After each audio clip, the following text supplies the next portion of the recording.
freedom, man. That's what it's all about.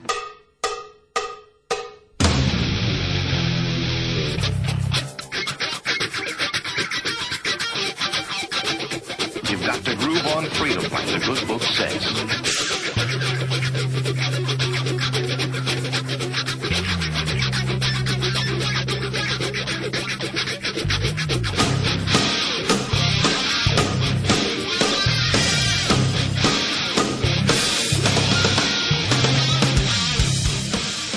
Welcome. You are listening to What on Earth is Happening.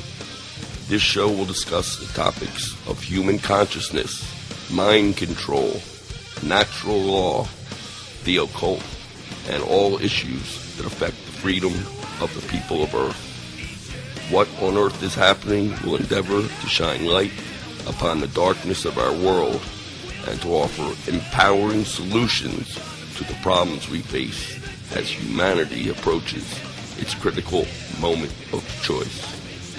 And now, here is your host, Mark Passio.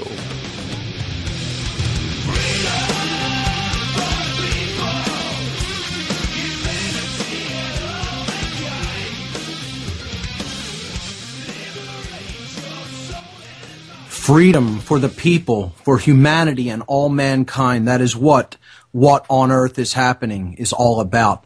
That's what you're going to hear about on this show, as always. Welcome, everyone. This is What on Earth is Happening. I'm your host, Mark Passio. Thanks for tuning in today. Today is Sunday, December 11th, 2011. I'm your host, Mark Passio. My website, whatonearthishappening.com. The network's website, of course, oraclebroadcasting.com. We have an information-packed show for you here today. We are going to be continuing with our ongoing discussion about solutions when it comes to the deteriorating condition of human consciousness in our world, how we can repair and redirect this situation that we are ensnared in right now. And we're going to be talking about worldview healing as one of the primary and foremost solutions that we can employ to help turn humanity around and set it back in the right direction, morally and spiritually. So that's coming up on the show today, Worldview Healing. I want to thank Jan Irvin and Bob Tuscan for the fantastic show that we did last week with both of those gentlemen. We discussed the trivium. We really got into logical fallacies a little bit with Jan and Bob there. And Richard Grove contacted me during the week to offer some additional information. If you go to the podcast section of What on Earth is Happening, you'll see with last week's podcast, show number 87, I posted some related links and documents along with the show that Richard Grove had sent over to me. So I want to thank him for doing that. And it's great information. Also there, you'll find links to Jan and Bob's websites as well.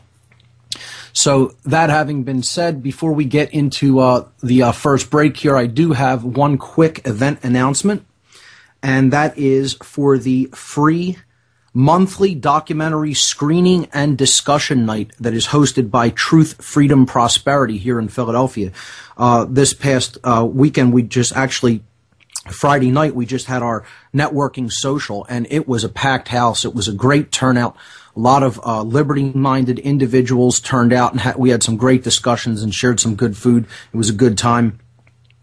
Wednesday, December 28th, right in the middle of the holidays there, at 7:15 p.m., Wednesday, December 28th, 2011, at Media Bureau Studios.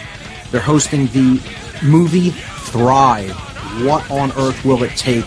A great documentary that is brand new, that has just been put out there, that exposes the entire control system and the suppression of free energy as well. So come on out to Media Bureau Studios Wednesday, December 28th for a free documentary screening of Thrive. For more information, visit truthfreedomprosperity.org.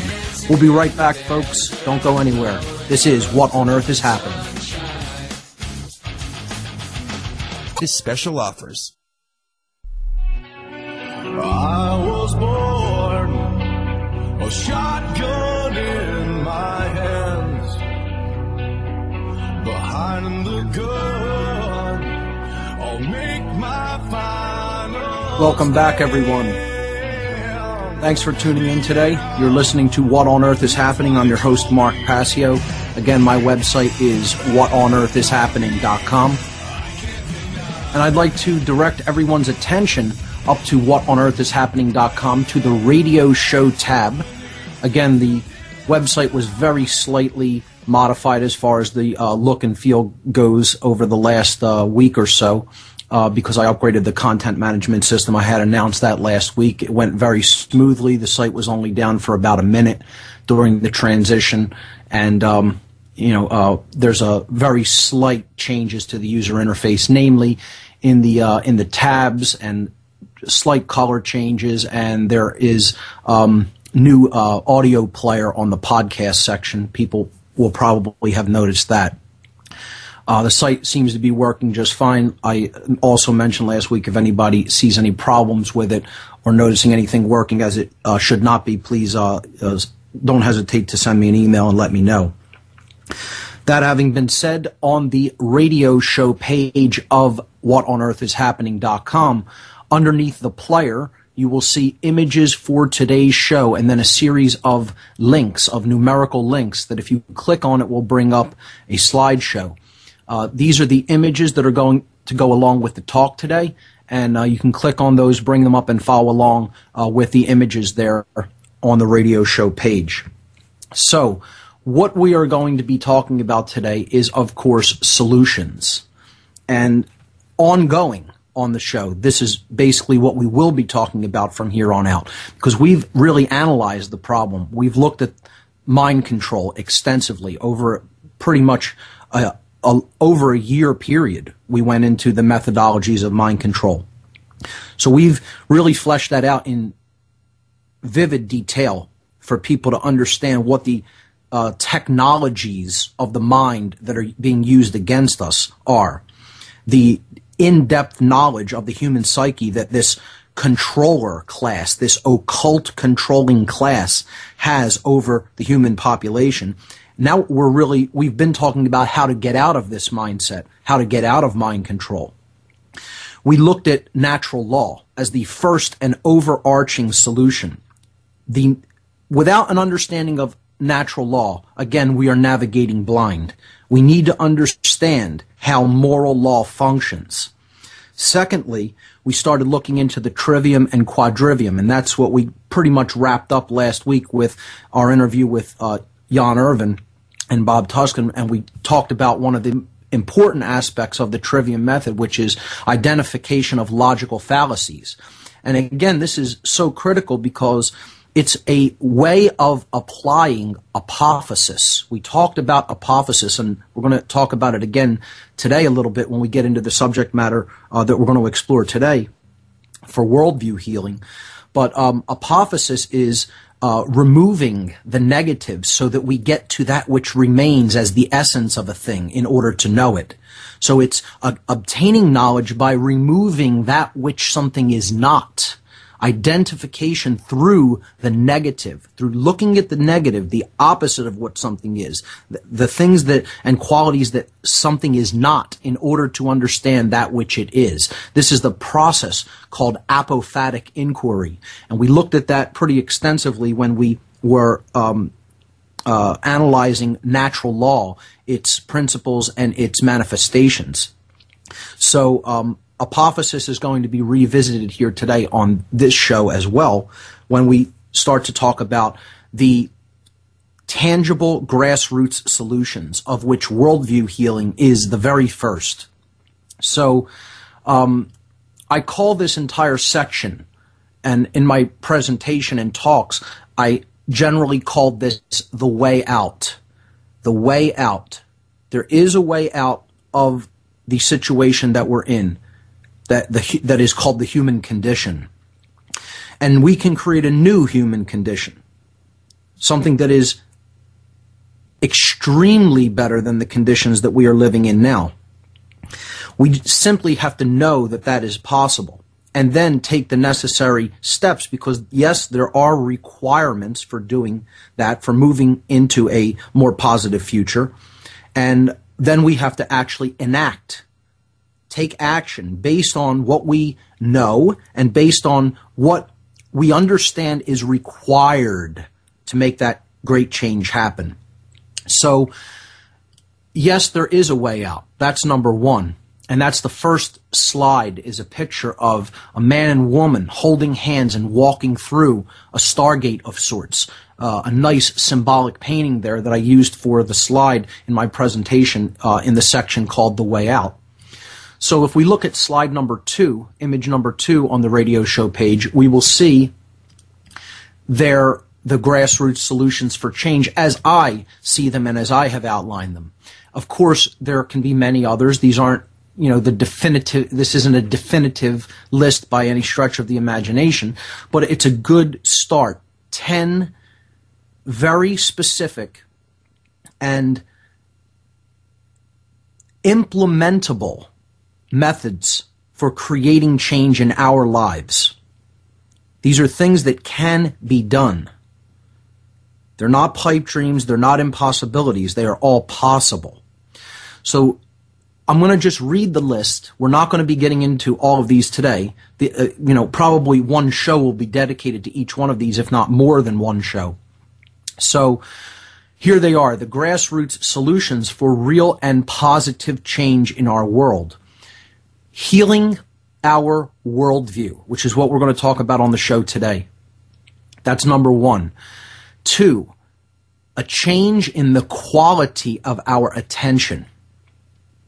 What do we pay attention to? Who do we listen to? What kind of information do we take into ourselves? Number 3, developing true present moment awareness. We're going to touch on this today, but we'll do an entire show about what true present moment awareness is and how to acquire it. Number 4, changing our diet, getting onto the right nutrients, the right foods, and the right mental food. That's part of changing the quality of our attention. It goes hand in hand with the change in diet. Very much still within our control. The dominators are trying to take that modicum of control away from us, but right now we still have a lot of control over what we eat. Okay? If we have the necessary information in hand. Okay, number 5, detachment from the monetary system. That's a very difficult one on this list, but to a certain extent it is plausible. It is doable. We are capable of contracting ourselves away from the monetary system and its influence over our lives, but most of all, the influence that it holds over our minds. So we'll be getting into that. Number 6, the non-support of dominators, one of the most important solutions. Again, also having to do with the way that we see things and the way that we see people's playing certain roles in society. And whether we accept that as just the way things are, or if we understand certain roles as fundamentally immoral. And we speak. Show in America. Weekdays at 9 p.m. Central on Oracle Broadcasting.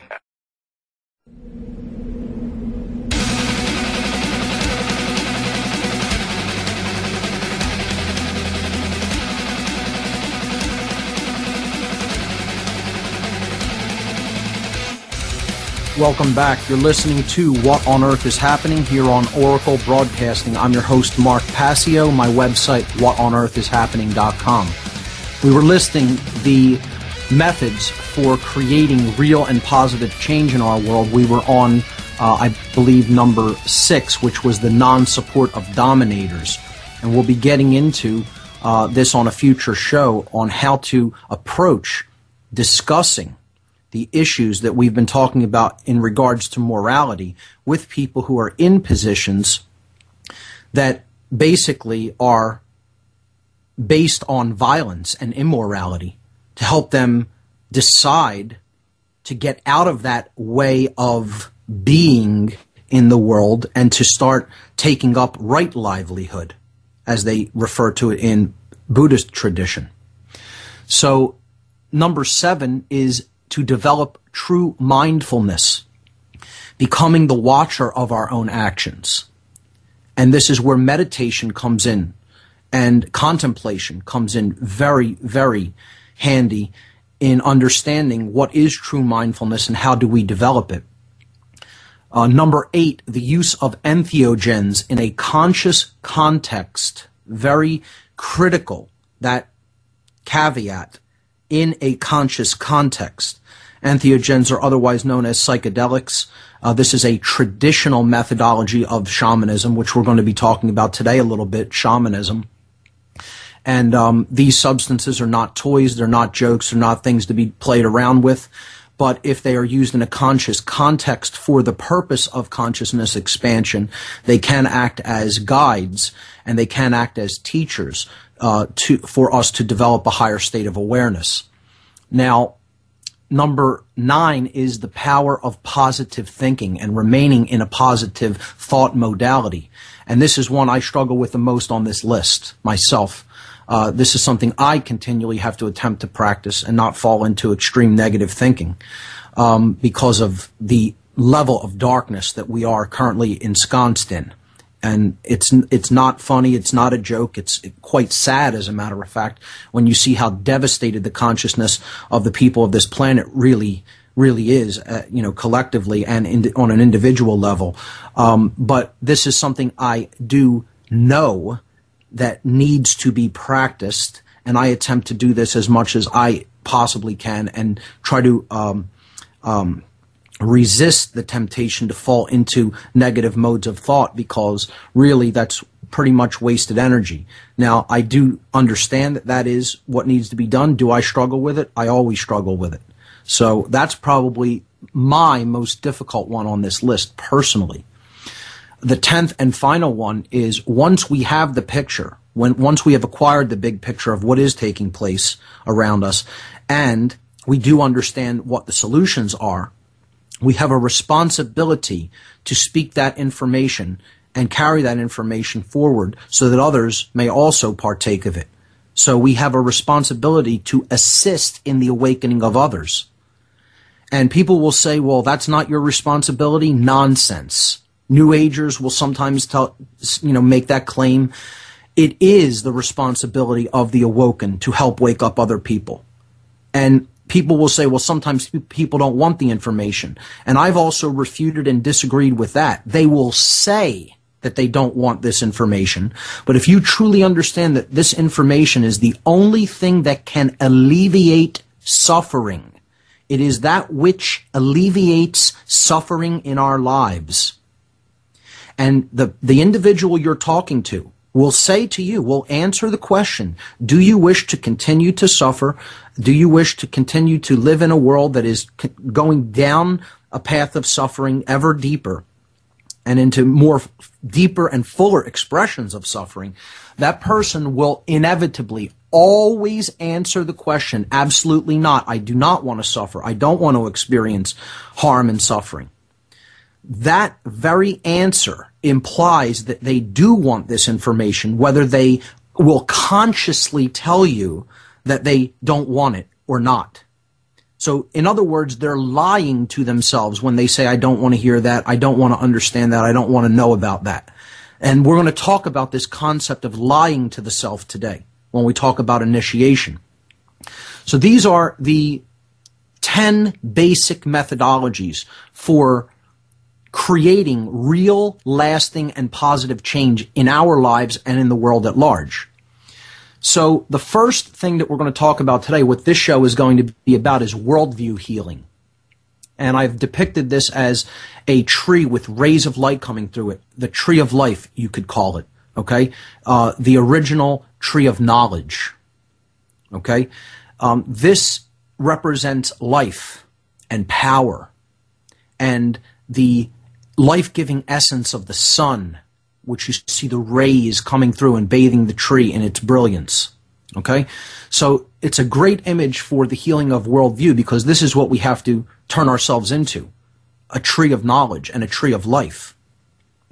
And what the traditional method of worldview healing has generally been called throughout time is shamanism.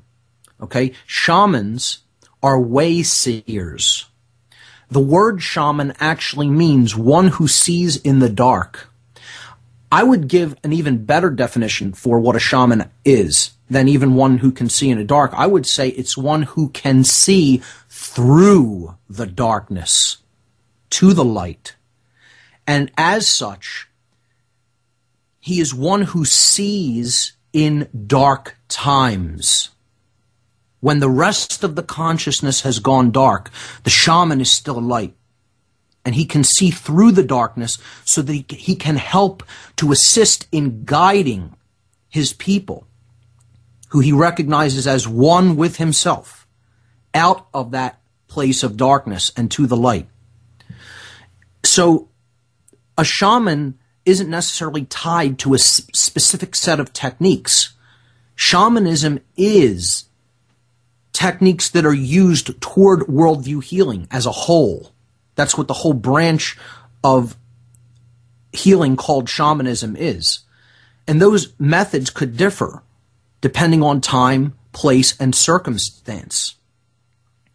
So to say that someone can be a shaman in the modern world and not employ techniques that may have been used in the ancient world by shamans is accurate. I mean, shamans don't necessarily have to use the techniques that have been used of old, what we would call classical shamans, okay, or maybe paleo shamans.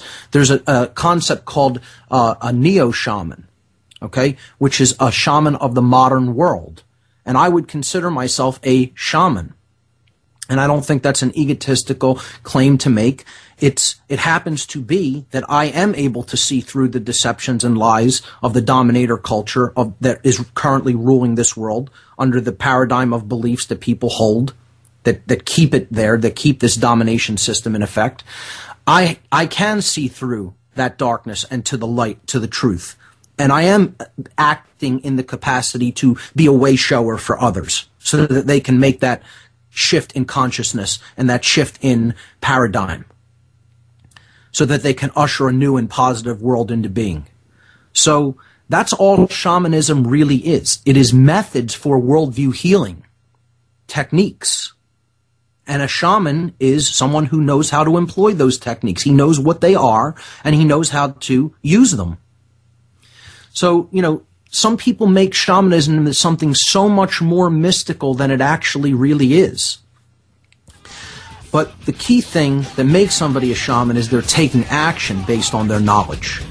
Just knowing it does not make one a shaman. Doing it does. And assisting others to bring that knowledge into themselves and to start to become 12608. See what our powder, seeds, and oil can do for you at hempusa.org.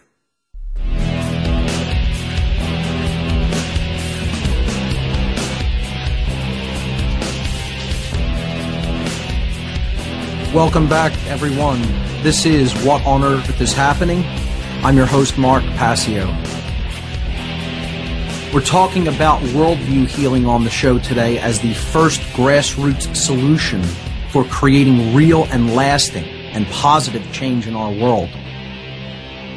And this is very much an internal process, something that really needs to be done on a one-to-one basis. We have to do this with ourselves. It's an inward journey that is made to create worldview healing. Yes, there can be guides like shamans along the way, but ultimately this is work that each one of us does for ourselves. So slide number 4 showed a generalized image of a shaman as depicted perhaps in the Native American culture, and I described it as being one who can see through the darkness so that he can lead his people in dark times to the light.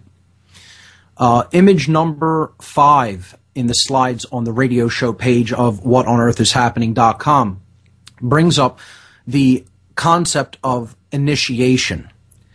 And this is what worldview healing really is. It is the very beginning of the journey in consciousness. This is the classical methods of initiation as given by some of the most ancient mystery school traditions. Okay? Initiation means beginning. And as I've said, The occultists, the dark occultists that I happen to fall in league with and work with in the past, had a name for the people that they considered completely unconscious. And it was not the lower level occultists, the lower level dark occultists that used this term. They generally referred to people who were unconscious and not doing anything as the dead. And I've said that many times on this show before, a horrible phrase to call living beings. But that is what lower level dark occultists generally refer to the normal population as, the dead. The higher level occultists do not usually use that term. At least in the circles I was in, they used a more cryptic term that I didn't understand what it meant for many years after I heard it spoken, and was left in a confused state when I heard it. They called people the unbegun. I've heard this many times in dark occult circles, used to represent people who have not even started looking at any information that can get them out of the level of mind control that they are under. And that means one who has not started, the unbegun, one who has not gone through the process of beginning. They have not been initiated into a higher level of awareness or consciousness. So I understand the term now in hindsight. When it was said to me at first, I was like, unbegun, what is this person talking about? But now I understand it. They're saying they're completely uninitiated. They have no idea the esoteric knowledge that we possess and that we're really ruling them through because we're using it as a tactical power differential advantage over people without that knowledge. So what is the process of initiation traditionally? It involves 5 basic steps. And of course, yes, this corresponds to the elements and spirit put together. The 4 physical elements and then the spirit. The traditional 5 points of the star, so to speak. Okay? Here they are, in no particular order. Now, some people will label these and give them an order. You have to work on all of these simultaneously. Okay? There is no specific order to say, do this first, then do this, then do this. These are things that you do all at the same time. While you're doing others, you work on the one specific one. Okay? Stop lying. Stop lying. And this is a hard one for most people. For me, this one hasn't been that difficult. Because when I encountered information to the contrary of what I previously thought, yes, it would take me a little bit of time to integrate it and to let go of the old, but I was generally able to do that quite smoothly. Did I have to say over and over again, I was wrong about that, I was wrong about that, constantly? And I still find things that I'm wrong about and have to admit it. When new information comes to light to show me that I'm wrong about something, then you have to be willing to say, I no longer think that that is accurate or true. I've come into some new information that has disproven this old information, and I'm going to go where the truth leads. If you continue to hold on to the old information and tell yourself that it's true even in light of that new information, you're lying to yourself. And that's the key thing here. When we say stop lying, what it implies most of all is stop lying to yourself, especially to yourself. And most people can't get past that one. They keep telling themselves that things are a way that they are not, even when they can see that they're not the way that they claim that they are.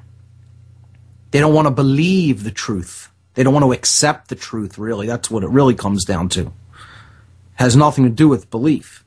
Because truth doesn't need to be believed. It needs to be discovered and known. The second step of initiation is to stop dreaming. And all of these have to do with worldview healing. Okay, this is a process, an overarching process for the healing of worldview, is becoming initiated into knowledge. Stop dreaming. And this doesn't mean stop thinking about positive a positive future that could be if we do certain things. It doesn't mean stop believing in yourself.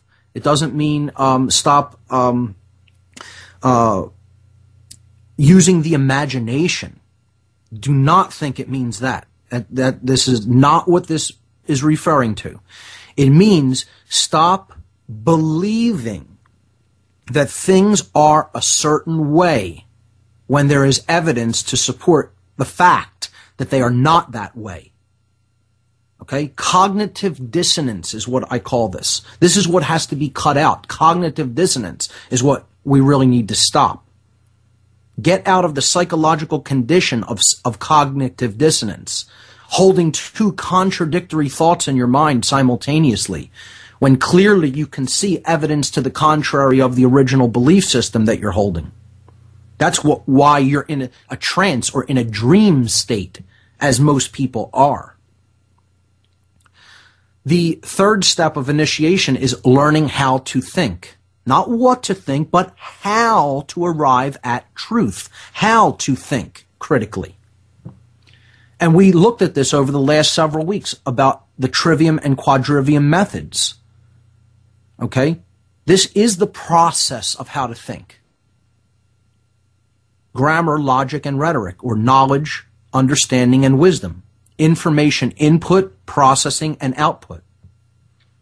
It's a methodology for how to think, how to accurately arrive at information processing and coming to accurate conclusions regarding that information, or in other words, how to arrive at the truth of any given subject. 4 is live in the present moment. And again, one of the solutions I proposed in my list of 10 grassroots solutions was developing true present moment awareness. This is something we're going to get into in future weeks here on this show. And then 5, activate the physical body. The body is the temple of the spirit. It is the vehicle for the spirit's inhabitation of the material realm. So it is not to be neglected. It is not to be hated. It is not to be shunned or not paid attention to or not cared for. The body is just as important as the mind. They go hand in hand. There is a mind-body-spirit connection. And the body plays a critical role in that trinity, as we're going to see today. So it's not to be neglected. It is to be cared for. It is to be respected. It is a temple, a living temple, inhabited by the spirit. So what we put into the body is of critical import. And we're going to be talking about what we should be putting into our body. We talked a lot about all the poisons in food, the pharmaceuticals that people put into their body, the artificial ingredients in food, the pesticides, chemical pesticides, food additives. We talked about, the depletion in the nutrients of soil, the way factory farming depletes our food of nutrient density. On the shows that we did about food, the dangers. With your host, Jimmy X. Sundays at noon on the Oracle Broadcasting Network.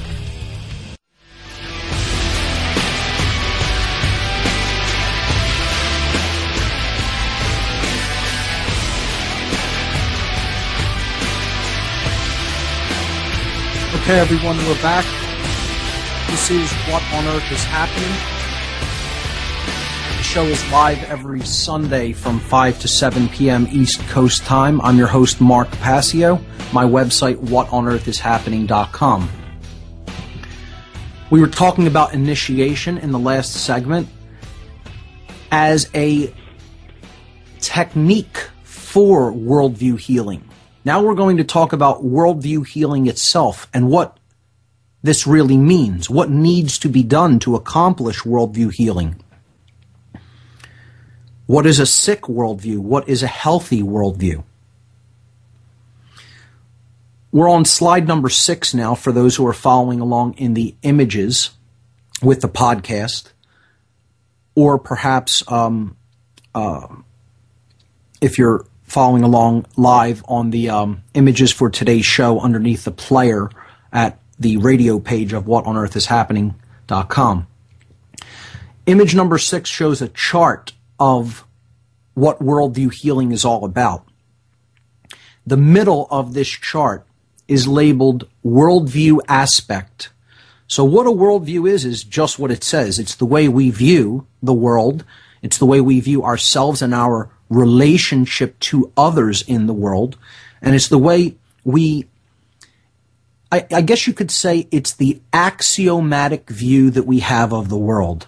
An axiom is a fundamental underlying way of seeing something that we build everything else upon. It's a foundational view, a foundational vantage point. Okay, that's what you could call an axiom. So axiomatically, if we hold a very poisoned view of our world and our relationship to the people in it, our experience is going to become poisoned, because that which is above is like to that which is below. The correspondence principle is in effect. So if our thoughts are dark, if our emotions are dark and poisoned and slanted toward the negative, that's going to color our own behaviors. And if that is done repeatedly on a quantum level, that effect builds up and builds up and builds up.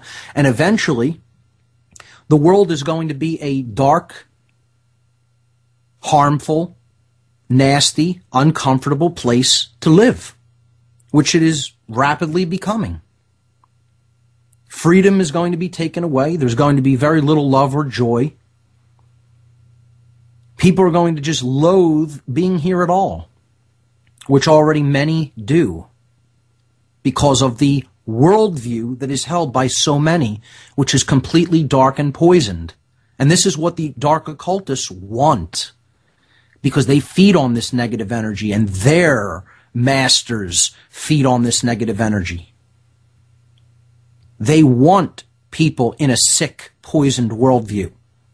That's what is creating the chaos that they manage so that they can come out on top, and that we give our energy to them for being the savior and solving these chaotic problems, as we talked about with chaos sorcery, problem, reaction, solution dynamics. What is a poisoned worldview? What is a healthy one? Well, there's 3 basic aspects of worldview. And the 3 aspects of worldview are our view of human nature, our view of our own value, the value of the individual. And this isn't just the self, it's the value of each individual in the world. Every living being that dwells here. And finally, the third aspect of worldview is what is our view of the possibility for change? Do we think things can change? Or do we think it eternally must be this way because it has been this way for so long? The views that we hold in our mind about these 3 aspects largely determine what happens both in our lives and in the world at large, depending on how many people hold a specific belief about these worldview aspects. So the first is human nature. We've talked about this on past shows. A lot of people see human nature as fundamentally damaged or flawed. This concept of original sin in religion, which is something we're going to be talking a lot about religion later on in the show. Do we see human nature as fundamentally flawed, that people are just inherently evil, and that's why what's going on in the world is the way that it is? Well, I would suggest that's an extremely poisoned way of looking at the world and looking at the people in this world. They don't call it the human condition for nothing.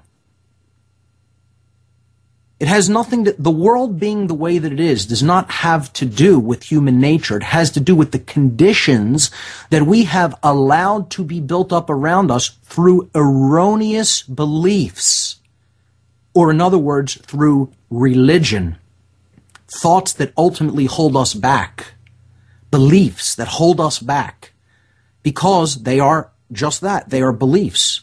They are not, it's not knowledge that came to us as a result for seeking truth, the desire to seek truth.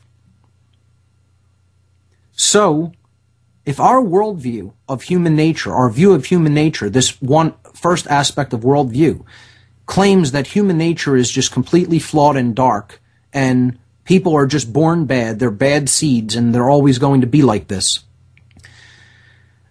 our behaviors are going to reflect that belief. And we're not going to really work to try to make anything better because we're convinced that it is a certain way by nature itself. Nature did not make man the way that man is right now. A newborn baby doesn't come into the world inherently flawed or evil. And yes, you could talk about genetic psychopathy, and we do on this show, and that is a caveat to the discussion of human nature. That is a genetic condition. It is a problem within, it's a genetic condition within the genome of our species, such that a very small amount of people are born with a disconnect between the neocortex and the limbic brain, which makes a normal range of human emotions impossible for about 1%, maybe slightly more than that, of the human population. But that is not what is creating our entire human condition, that small, tiny 1%. Yes, psychopaths grow up and they try to basically influence the world such that they get what they want, and they don't care about the result of what they do to other people. But the problem is that they get people to believe in an erroneous worldview. They get them to believe in religions. They get them to believe in things that do not exist, never have existed, and never will exist, which we're going to talk about on this show today. Total illusions that do not exist, that people believe in as a religion with their entire being and don't want to let go of. They don't want to admit that they were wrong about those things. They don't want to stop lying to themselves.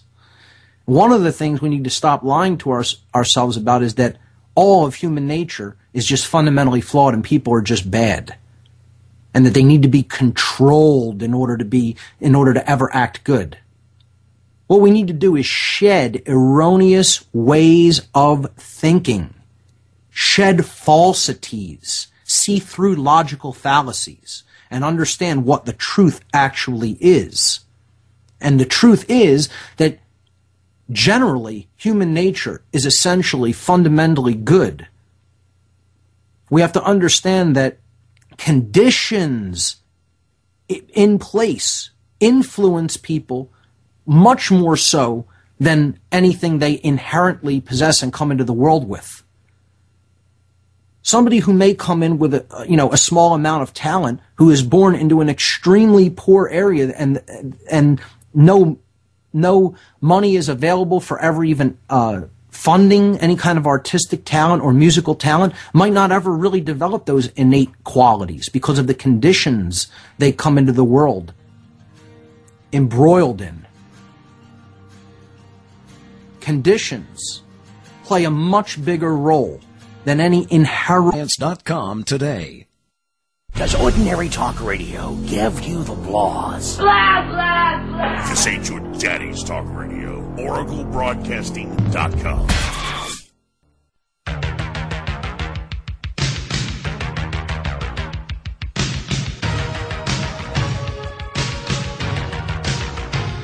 Welcome back, everyone. This is What on Earth is Happening. Today on the show, we're talking about worldview healing as the first grassroots solution for positive change in our world.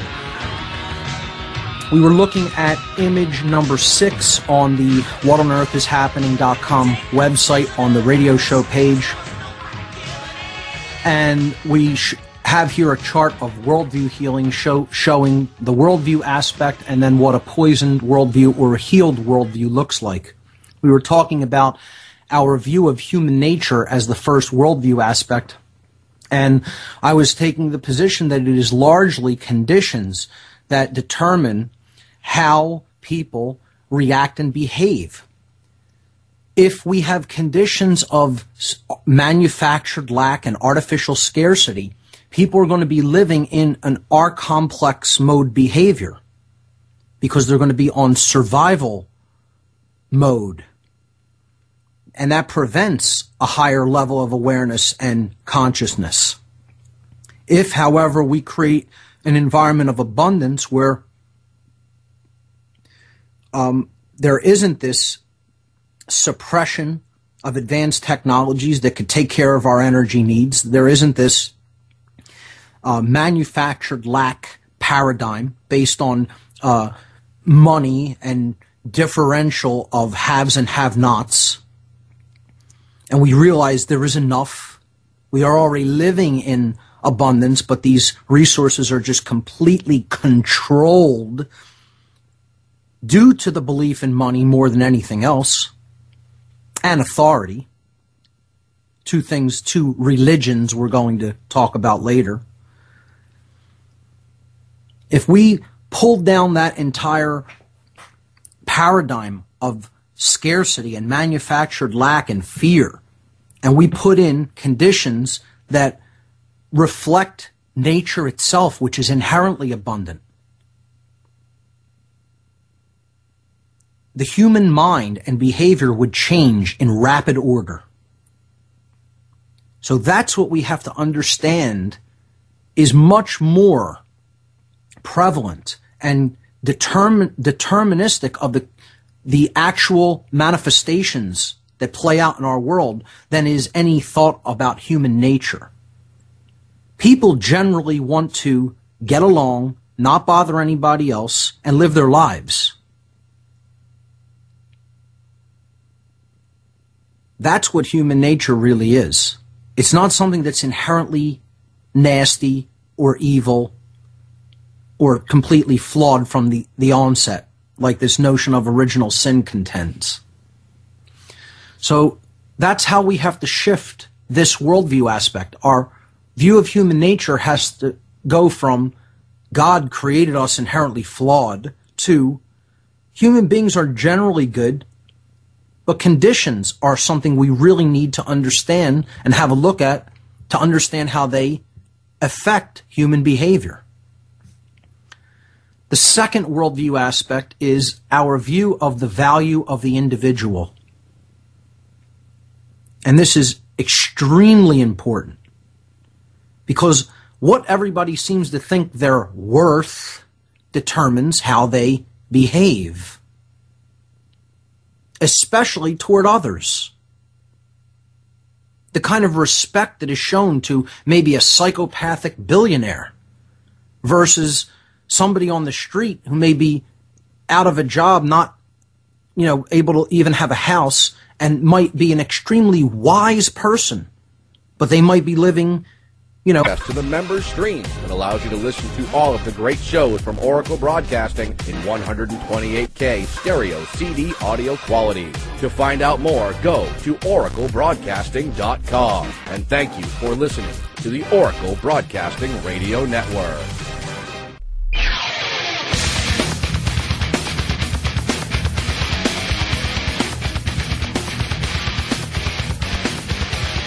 Welcome back, everyone. This is What on Earth is Happening. I'm your host, Mark Passio.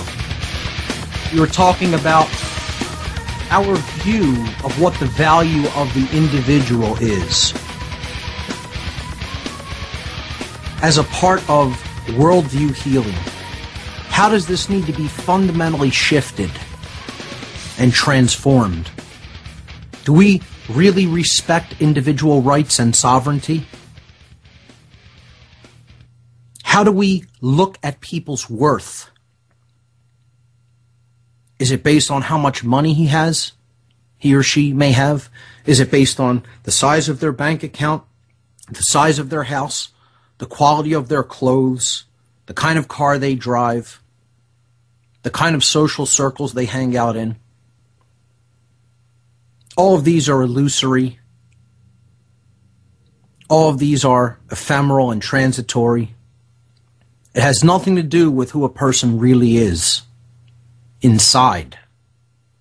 Whether they are a moral being, whether they have respect for other people, whether they treat people with basic dignities and respect their natural law rights, their inherent natural law rights that are God-given rights. Our view of the value of the individual needs to shift away from seeing them as a number and seeing them as being worth however much money they may have, to understand toward the view that understands that the value of the individual is infinite and can have no number placed upon it, because that being is here as a result of the dynamic living intelligence of the Creator itself.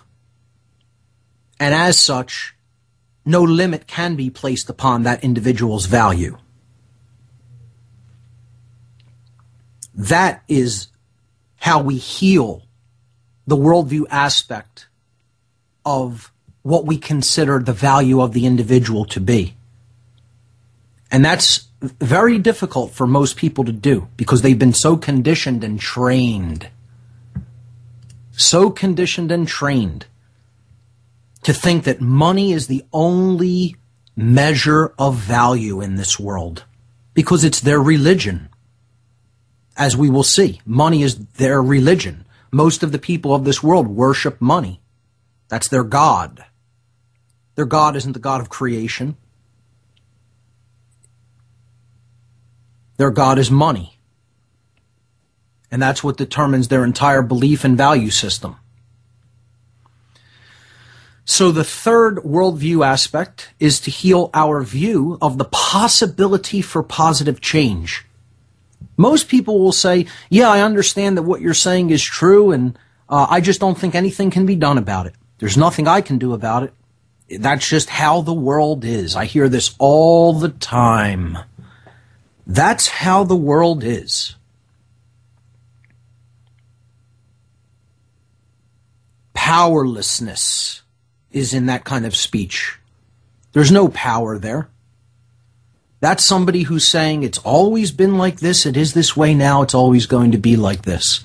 And that's not the case, because we already looked at the determining factors of manifestation called natural law. The natural law principles and the natural law expressions determine what happens in our lives based upon ultimately our choices. But yes, there is the laws of cause and effect. Based upon what we choose, certain things will manifest. And it works like that flawlessly all the time. We choose fear, we'll have a manifestation that is governed by fear. We choose love, we'll have a manifestation that is governed by love. Natural law is always in effect, always working flawlessly. But that does not mean that we cannot begin to choose different and therefore create a difference in the manifestation. It doesn't mean we can't create powerful, positive change for the better by changing the quality of our thoughts and our decision-making process.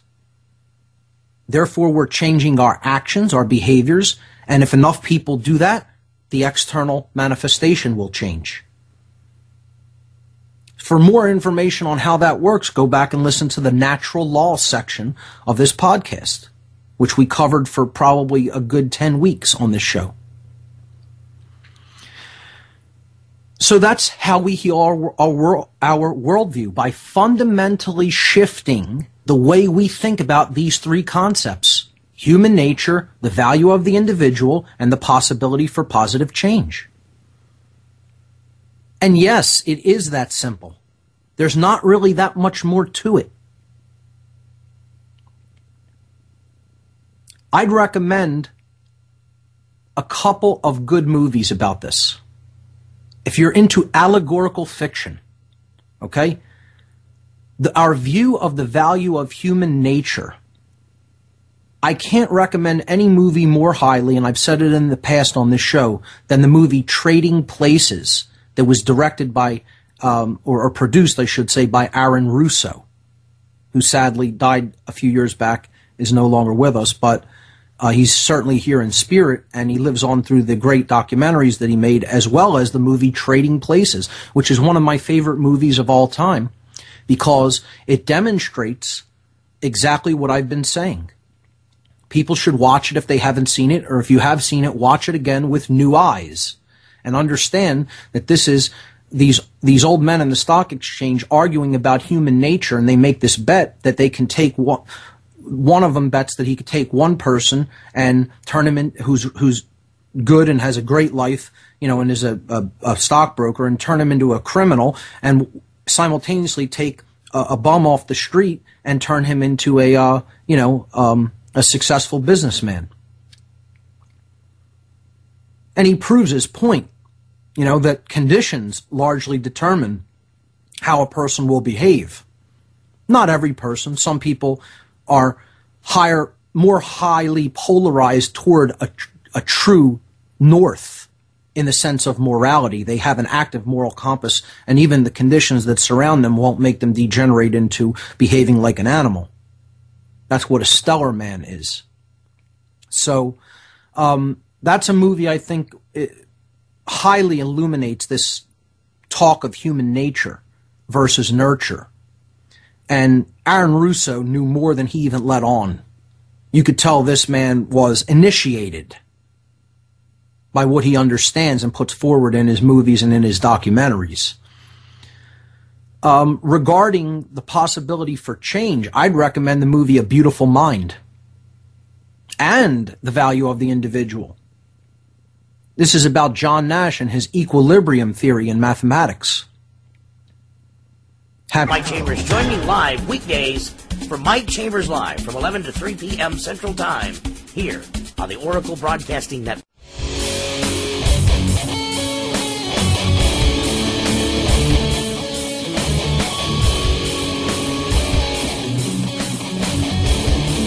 Welcome back, everyone. This is What on Earth is Happening. I'm your host, Mark Passio. My website, whatonearthishappening.com. We pretty much just wrapped up the section talking about the methods of worldview healing. And what I'm going to get into now deals with worldview healing. But if people can really understand what I'm about to lay out, it's going to be so powerful to understand how the manipulations of the dark occult priest class have been carried out over thousands of years in this world. And the deception is threefold. It's always threefold. There's a holy trinity and an unholy trinity, as we're going to be seeing. Okay? And ultimately, the deception that they are carrying out is based upon religion. But it's not what people consider religions with an S, the world religions.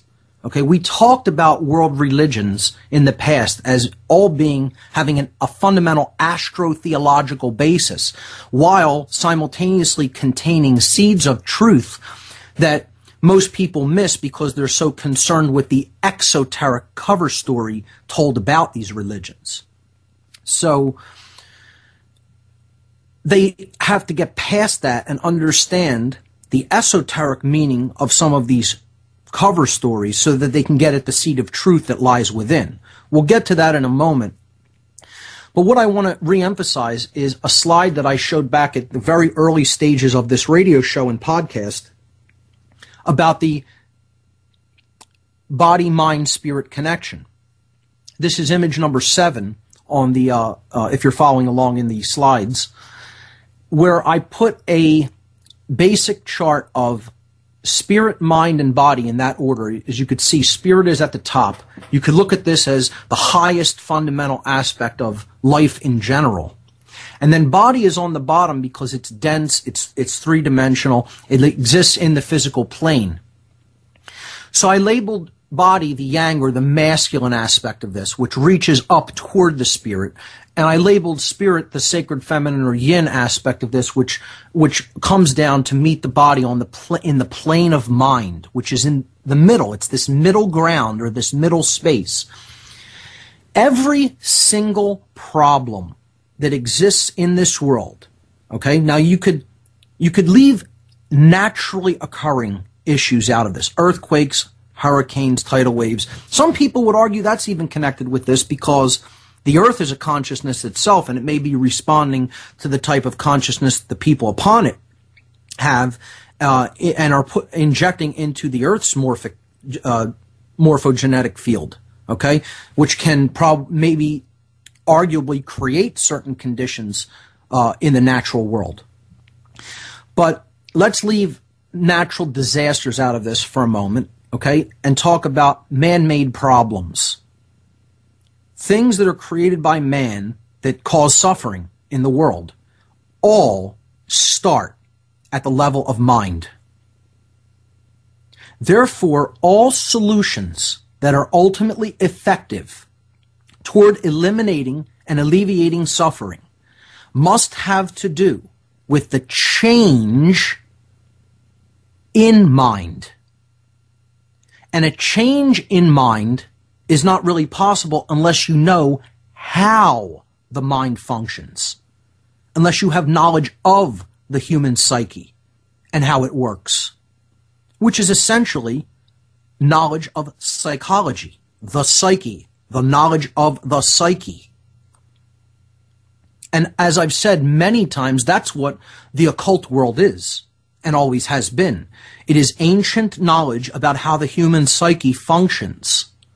And if you can amass that and hoard it and keep it sequestered from a number of people, you will always have a power differential advantage over them because you know more about how the mind functions, and therefore you can easily create deceptions and manipulate people at the level of mind.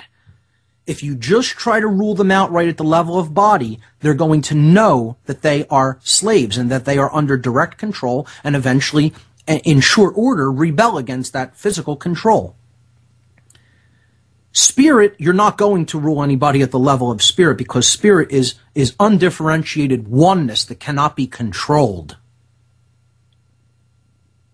And ultimately that's what we are, but we have so many blinders on and so many levels of veils and deceptions and things that we believe in that are completely erroneous and illusory, that spirit, that spiritual essence of ourselves is not showing through. We have spiritual blind spots everywhere as a species.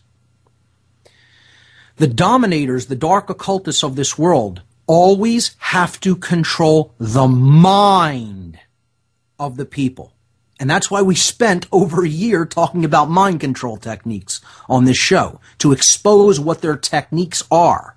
Now we're going to talk about how do you shift your worldview to understand that you are under mind control, and therefore develop a desire to get out of that fundamental mind control.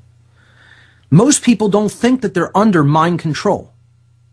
Most people don't think that they have a religion. Even if they claim, oh, I don't have a religion, okay, I'm not a religious person. They have a religion. Because there are two universal world religions, and they are both owned and controlled by the dark occult priest class. Because what all of the ways that hold this world back and keep it in a vibratory prison of low consciousness and lies and deception is religion. And I don't mean the world religions. Yes, there are a small function in that and a waning function in the realm of the world of mind control. It still plays a role. It's not as powerful as it once was. World religion was the direct method of mind control of the old world order. Now, this is not a function that is as favored to control the minds of people. Because one, it's very fractured and there's many world religions. And I have a picture in slide number 8 of the 3 big world religions, Christianity, Judaism, and Islam. And on the right-hand side, in image number 8, I show that religion comes from the Latin word religare. And yes, it does come from this word. I'm so sick of the arguments against this. This is where the word religion comes from, ladies and gentlemen. Okay, it does not come from legere, which means to read. It's not religion. Okay, that's not what the word religion is. It's with an I. It comes from ligeo, ligere. Ligare, I should say. Which means to tie. So, religare, putting re, the prefix re, in front of ligare means to tie back, because re is back or again. Religare means to hold back, to bind. And that is where the word religion comes from, the Latin word for binding, because it is occult, magical binding. Or if you prefer to not use the term magical in place of, dark magic, it's sorcery binding, you could call it. Dark magical binding. That is where the word religion comes from. It means to thwart or to hold back, to tie back, to bind.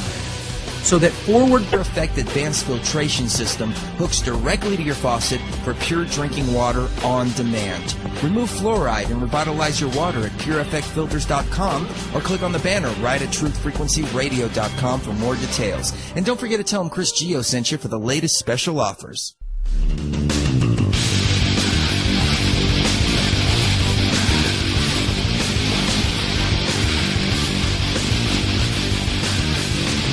Welcome back, everyone. Going to continue to power through this information because we only have a couple of segments left. I probably won't be able to get to any calls today, so let's hopefully next week I'll be able to take some calls on air. Religion is what we're talking about, and I'm getting ready to lay out what we really need to pull back from, which is all of the world universal religions. And I'm not talking about Christianity, Judaism, Islam, Hinduism, Buddhism, etc. I'm talking about the real universal religions that, regardless of what anyone claims is their religion, meaning in the exoteric sense, what religion do you subscribe to as it's traditionally used, overarching belief systems that is based on falsity and things that do not exist, never have existed, and never will exist, that everyone largely in the world believes in, and will rather die than stop believing in them. Easily, given the choice, they will choose death rather than to abandon the religion of the two things I'm going to explain to you today as the two universal world religions. So, religion is there to hold us back. And what is it there to hold us back from? Well, slide number 9 shows this. It's there to hold us back from the truth. Religion is this outer layer placed around the esoteric traditions and the truth to hold us back from getting into that inner circle where we can then have access toward the methods of understanding for the truth which lies at the very center of the mandala. And this is done through exoteric stories. Exoteric means intended for or likely to be understood by the general public, current or popular among the general public, relating to the outside world, from the Greek exoterikos, meaning outer or outside. It is the outside shell that is erected around the truth as a barrier. Also around the esoteric traditions, because they have access in the inner circle to the truth. Esoteric means intended for or likely to be understood by only a small number of people with specialized knowledge or interest, from the Greek esoterikos, meaning within or into. In the New Testament, it is said, according to the words of Jesus, that the kingdom of God is within.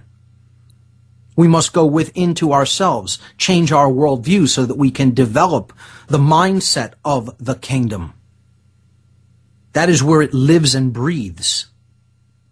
And we're not going to get to that by simply accepting exoteric cover stories based on astro-theological bases. Okay? We have to go through the mystical traditions and even past that to get to the hardcore, the bullseye of truth, as I have called it. And ultimately what that's all about is the self. And religionists will go wild with that statement and say, oh, it's not about learning about the self. That's how you get out of mind control, by studying the psyche, by understanding how the psyche works and functions and what all of the manifestations of our thoughts are, what all of our desires are about, what underlies our fundamental behaviors and our motivations, etc. And that's what the dark occultists know like the back of their hand, and most people have never looked into for a fleeting moment in their entire lives. And that's why they are under mind control.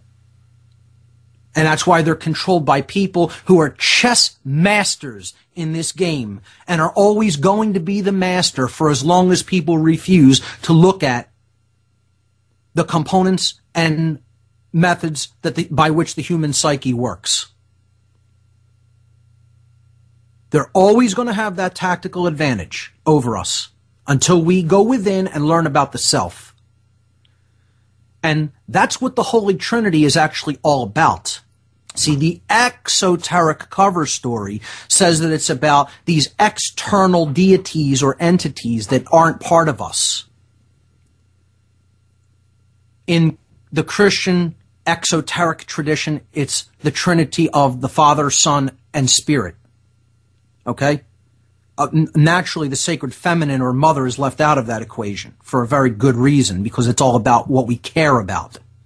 Okay? People don't relate this to us because they've been put onto the notion that this is outside of the self, the Trinity. Image 10 shows what the real Trinity is about. We looked at this practically on day 1 of this show.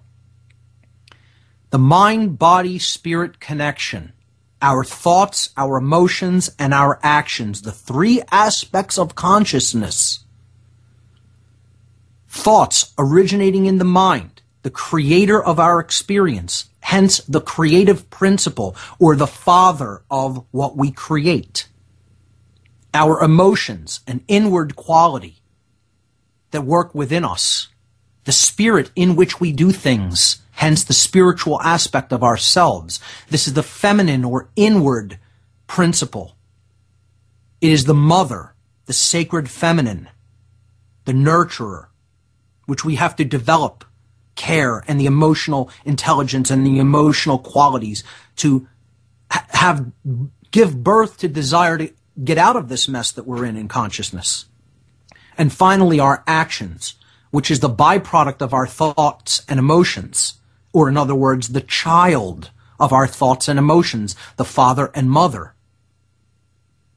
And it's a male child because actions are what we do external to the self. We take actions in the world in which we live. It's not an inward process, it's an outward process.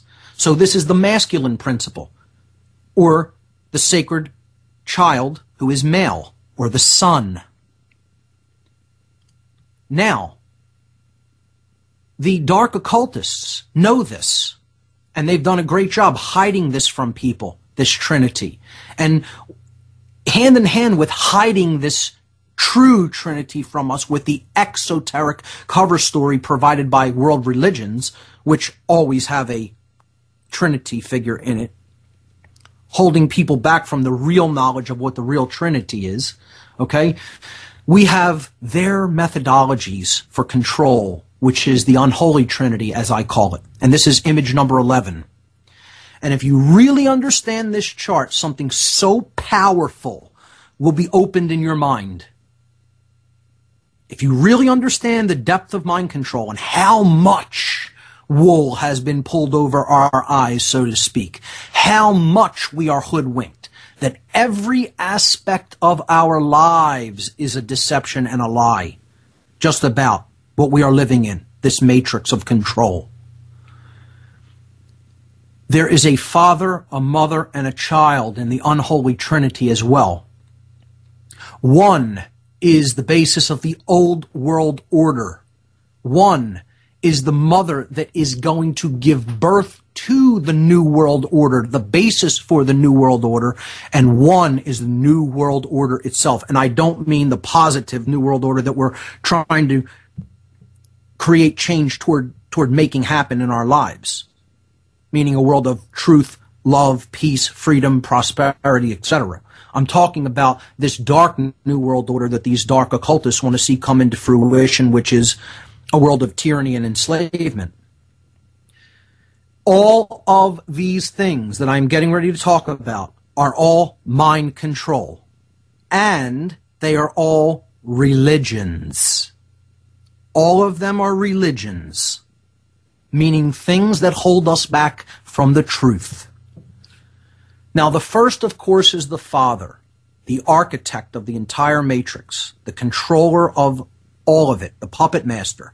It's the priest class through which the dark occultists work, and that is religion. They are religious individuals. They have a religion. And as I've told you, I've explained what their religion is in the section on Satanism. I believe that was podcast number 71, if I'm not mistaken. If you go back and listen to that, that's what their religion is. I expose what this religion is, what its tenets are, what it is all about. I gave you books on it.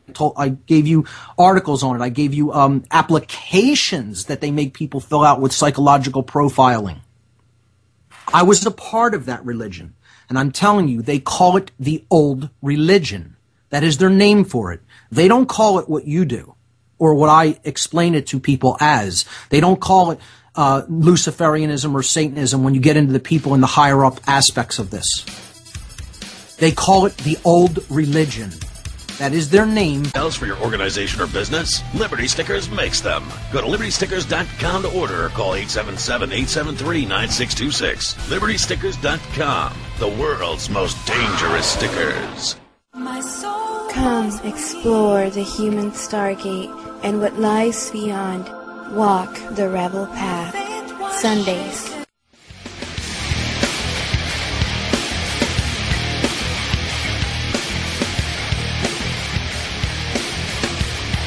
All right, folks, let's jump right back into this. This is the last segment for this edition of What on Earth is Happening. We're talking about this concept that I refer to as the Unholy Trinity.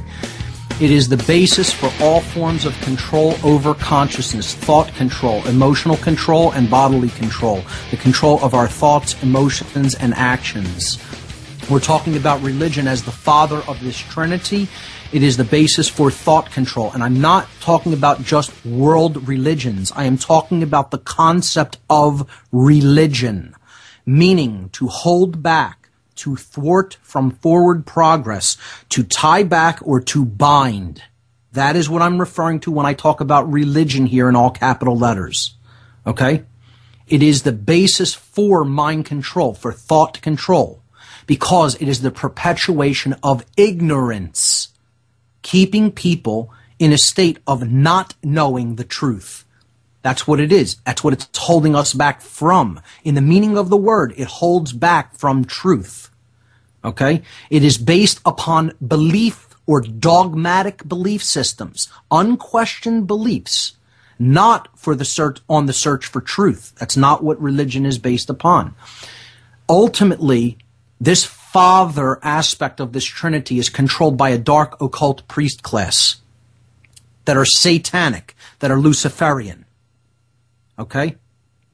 They are the ultimate deceivers, the puppet masters of this world. Religion, which is their invention, is the essence of all mind control. And it is the basis for their old world order, which over thousands of years broke down. And that's why they invented a new system, probably starting around 10,000 years ago. Okay, because that old world order was based on direct rulership under the divine right of kings, of these kings that, these beings that claim to be given power directly from God to rule over other people. And that notion is no longer really accepted by people. Yet it has been replaced by two universal world religions, which are the bride of this father, this priest class, and then finally the child, which is ultimately going to bring in their new world order. The Antichrist, if you will, is this child. Okay? Money is the mother of this dark priest-classed father, the religion. Okay? Money is the mother. It is the feminine aspect. It is all about flow and energy, as we've already talked about. Okay? It is largely an internal process. It is largely an internal form of control because it's based, again, on belief. So they're getting us to emotionally identify with the accumulation of money and being in fear if we are without it, because we believe nothing can be done without this substance, because so many other people believe that nothing can be done without it, which is all a lie, all a deception, all untrue. Money never has been real, isn't real now, never will be real. It's a stand-in for energy, a proxy for energy, but it is not energy itself. You cannot eat money to get energy. Okay, yeah, you can burn the bills with some fire and use it for fuel, but the actual construct of money is not energy. It is a deception for energy. Again, it is something put in place of energy, a proxy. Food is energy. Water helps us to stay alive. Clothing keeps us warm. Fuels keep us warm and cook our food, etc. These are forms of energy. Money is a construct that exists only in the mind. And they get us focused on it emotionally. So it perpetuates apathy about anything that is real, anything that is true. We're focused on this illusory thing that doesn't exist. And I said, I have a mistake here. I'll correct it. I'll correct the slide after the show. It should say the new God. I accidentally typed an S there. But the new God to which human beings now entirely devote their care, attention, and energy. Human beings worship money. This is their new God. This is the new God of the New World Order. It is the ultimate religion, because even people who don't believe in the authority of man believe in money. This is a complete belief, and it is the ultimate religion to which people will eventually have to say through apophasis, this is not true. This is not what the truth is. I once believed that this was the case, and now I am saying no to it. That's what apophasis means, to say no. As I said, apophasis ultimately is the system of pulling back from all of these three things, this unholy trinity through which the dark force works in this world, through religion, money, and government, all of which are illusions. All of which. Money being the ultimate religion as the new invention of the father, the priest class, the religionists who are really controlling the game as the puppet masters. Money is the basis for their new world order. Government is the child. It is the byproduct of these occult priests, these occult controller class, this occult controller class, and their bride, which is the financial system that they have everybody emotionally focused upon and putting their attention and care and devotion toward making money, the fake money, the one eye in proxy of the real one eye, which is in the enlightened mind. Government, the child, is the enforcer for the occult priest class and their bankers, their brides. Okay? It is about bodily control. Whereas religion is about thought control and money is about emotional control, government controls actions of people. It perpetuates cowardice because people don't want to stand up to the entity that has been granted this monopoly on violence, which doesn't exist. You can't grant somebody the right to do a wrong because it's not a right, it's a wrong. Government is based entirely upon the erroneous belief in this concept of authority, the authority of man, which, as we've already seen, derives from this original divine right of kings of this occult dark priest class, this Satanist and Luciferian dark priest class that claims that they are our rightful rulers because the gods gave them the right to rule over us. And this belief in authority is perpetuated by everybody that believes in the concept of government, which, as we've already said, simply means mind control. Government is the violent enforcer for the father, the dark occultists, and the mother, the banksters, the financialists. And it is the implementation of their new world order. This is how this system of control works, and this is what needs to stop being believed in. This is how it fits into worldview. These things are part of our worldview. We believe in them as real. We identify with them and take part in them as a people. And that needs to stop. We need to say no. We need to employ apophasis and say no to these things. Why? Because they are all illusions. As you'll see in slide number 13, they're all illusions. None of them are real, and they never have been, and they never will be. Now, in slide 12, I put a slide in there to show you that the dark priest class of this world, here we see a group of them at Bohemian Grove in 1904, as far back, showing this very principle in the painting behind them. They're artists in more ways than one. They're artists, okay?